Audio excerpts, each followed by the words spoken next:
And welcome back as we continue our journey through the book of Acts. Today we finish chapter 23, and it's been an interesting story so far, where we have seen Paul on the verge of being ripped to shreds, saved by a tribune, by a Roman citizen who didn't believe in Jesus.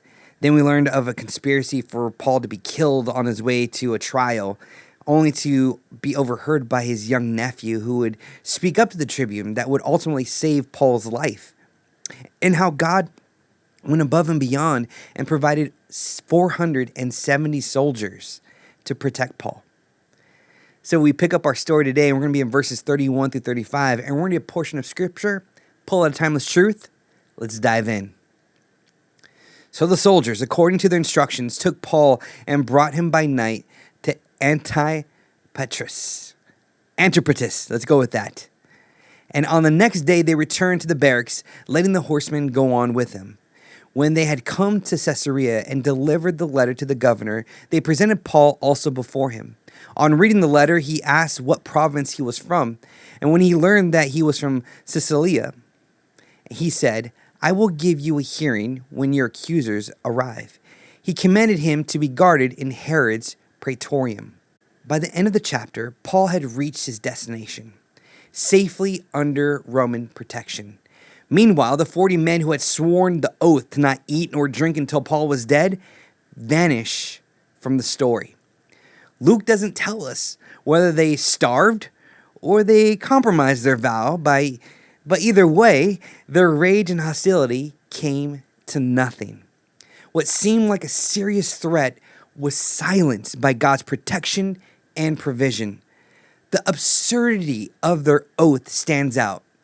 If they had kept it, they would have been dead in less than 2 weeks, while Paul lived on, confined in one of the safest places in the region, surrounded by guards and walls. The contrast is crazy.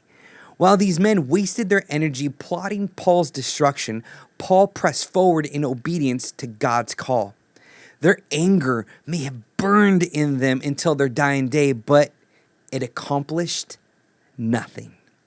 Paul, on the other hand, did not lose sleep over the threats. Instead, he trusted the Lord, prayed, and remained faithful.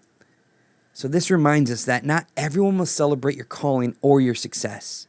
Some may even hope for your failure. Yet their bitterness does not define your future.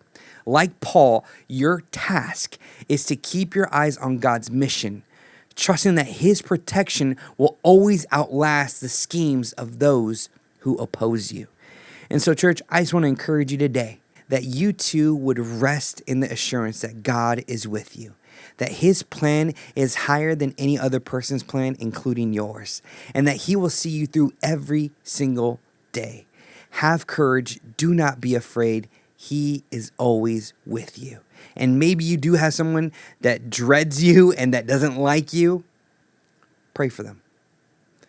I know it's a challenge. It's hard for me to say. I'm doing it myself for people in my life, but pray. God will continue to mold your heart and work on their hearts as well. God bless.